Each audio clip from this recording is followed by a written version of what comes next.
Alam mo, sa sobrang gulo ng mundo ngayon, parang ang dali lang magpadala sa Agos, di ba? Pero paano kung sabihin ko sa'yo na may mapa pala para dito? Isang landas na tutulong sa atin na mabuhay ng may totoong direksyon at purpose. Tara, silipin natin kung paano. Ayan, so dito na tayo papasok sa unang bahagi. Ang tawag dito, ang tawag sa pakikipagsapalaran. Dito kasi nagsisimula ang lahat sa pag-amin natin na, oo, parang nawawala ako, kailangan ko ng gabay. Sagutin mo to ng totoo sa sarili mo, ha? Naramdaman mo na ba yung parang naka-autopilot ka na lang? Yung gumigising ka, ginagawa mo yung mga kailangan mong gawin, pero sa dulo ng araw, parang wala lang. Dumadaan lang yung mga araw na hindi mo talaga alam kung saan ka papunta. Familiar ba yan?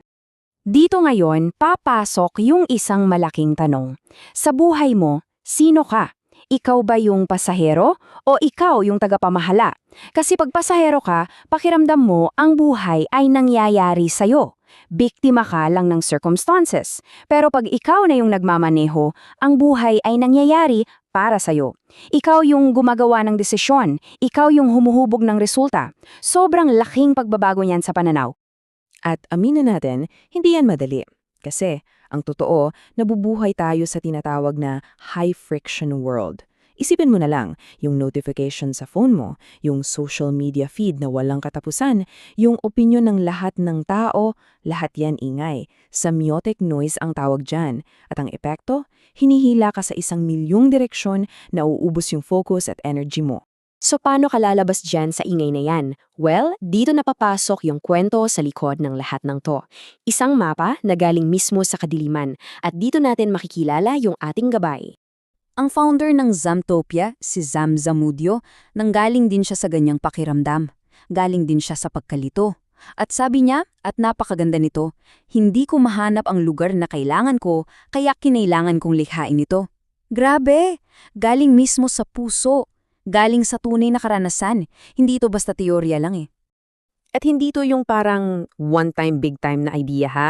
May pinagdaanan to. Nagsimula to bilang isang passion project noong 2011 kasi kailangan niya talaga. Tapos, nag-pause muna ng 5 taon, pumasok siya sa corporate world, at doon niya lalong inintindihan yung ingay na kinakaharap nating lahat. Kaya nung binalik niya ang Zamtopia, hindi na lang to basta project. Isa na siyang school of thought na may subok at totoong pamamaraan na dumaan sa totoong buhay. Kaya pala Zamtopia ang pangalan. Kasi ito yung personal na mapa na ginuhit at ginamit mismo ng founder para makalabas sa sarili niyang kadiliman. So hindi ito isang generic na mapa, kundi isang signature, isang personal na testamento na may daan palabas. Okay, so ngayong alam na natin yung kwento, oras na para sa'yo. Ano yung mga gamit na matatanggap mo para sa sarili mong paglalakbay? Dito natin pag-uusapan yung mga kagamitan para sa misyon mo.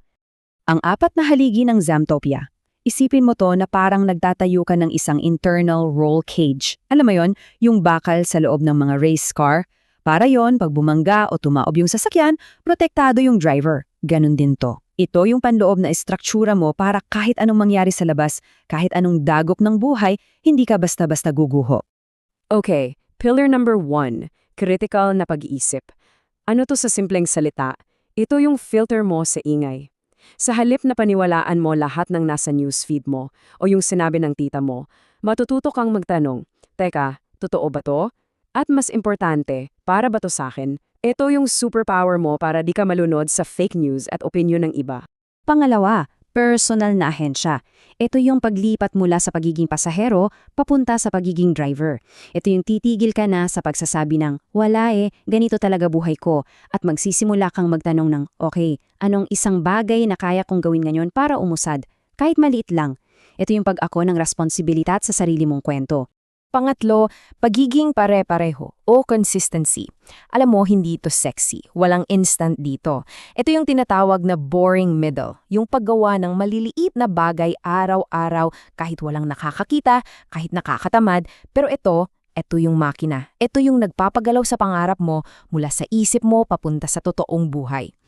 At pang-4, intuition. Teka, hindi ito yung panghula o psychic power ha.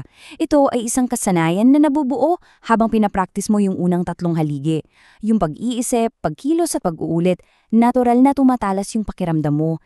Nakakabasa ka na ng mga sitwasyon, nakikita mo na yung mga bagay na hindi nakikita ng iba. Ito yung nagiging internal compass mo. Siyempre, kahit gaano kaganda yung mga gamit mo, mahirap pa ring umakyat ng bundok ng mag-isa, di ba? Kaya yung susunod na bahagi ay napaka-importante dahil dito hindi ka nag-iisa. Ito yung landas na tatahakin mo, ang Zoomtopia Pathway. Napakalinaw nito. Magsisimula ka sa pundasyon kung saan mo matututunan yung mga core ideas. Tapos aakyat ka sa pag-unlad para sa mga bagong tools. Sunod yung pagsasama-sama kung saan ia-apply mo na to sa araw-araw hanggang sa marating mo yung kahusayan, yung state na aligned na yung ginagawa mo sa kung sino ka talaga. May guide ka step by step. At habang ginagawa mo yan, kasama mo yung komunidad. At hindi to yung good vibes only na community ha. Dito, totoo ang usapan. Makakakita ka ng mga taong nagtatagumpay na magpapaalala sa'yo na posible. At kapag ikaw naman yung down, may mga taong sasalo sa'yo. Walang judgment. Ito yung totoong support system. At dito, nagiging mas malalim yung misyon. Kasi kapag nahanap mo na yung daan mo, hindi dyan natatapos. Ang susunod na level, ikaw naman yung magiging ilaw. Ikaw naman yung magiging tagahanap daan para sa iba. Kasi, ang Zoomtopia, hindi lang to isang programa. Higit pa dyan.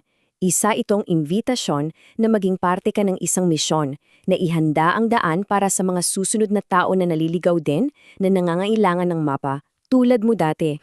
At para masiguradong walang maiiwan, may iba't ibang paraan para makasama ka sa misyon na to. Merong standard option para sa mga handang mag-invest ng buo sa sarili nila. Meron ding pay it forward kung saan pwede mong punduhan yung paglalakbay ng isang taong dito kaya. At meron ding insight exchange kung saan kapalit ng tapat mong karanasan at review, makasali ka. Ang goal, bukas ito para sa lahat. At para sa mga magiging funder at ambassador, hindi lang kayo basta nagbibigay, kayo ay partners. Magkakaroon kayo ng full access sa lahat ng materials, may one-on-one sessions kayo mismo sa founder na si Zam, may group coaching, at heto ang pinakamalupit, makakatulong kayo sa pag-shape kung ano ang magiging itsura ng Zoomtopia sa hinaharap.